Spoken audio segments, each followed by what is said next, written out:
So having now explored the concepts of congruency in geometry, in other words, now that we've thought about what it takes for two polygons, triangles for example, to be exactly the same, to have the same shape and the same size, we have to realize that that's not always going to be the case in something that we're trying to prove. We want a notion not just of exact sameness, but of almost sameness. So in this chapter, we're going to move from congruency, which is a very strict comparison of equality between two figures, and into a notion called similarity. It's a weaker form of congruence in which we're going to look for polygons or shapes which are the same shape, but potentially a different size.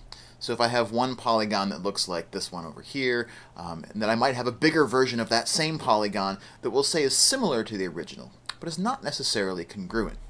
So the first thing we have to do is ask the question, what does similarity mean? How do we actually quantify in geometry what it means to be the same shape, but maybe a different size?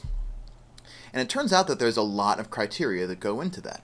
We need to not only require that all of the angle measures are congruent from one figure to another, but we also separately need to guarantee that all of the lengths of the sides stand in the same proportion, regardless of which pair of sides that we choose.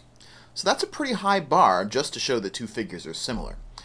The good news is that if we think about triangles, because there are so few sides and angles to worry about, it does turn out that just like with congruence, there's a small set of criteria that will completely determine whether two triangles are similar. So the second thing we'll do is we'll take a look at those in some more detail.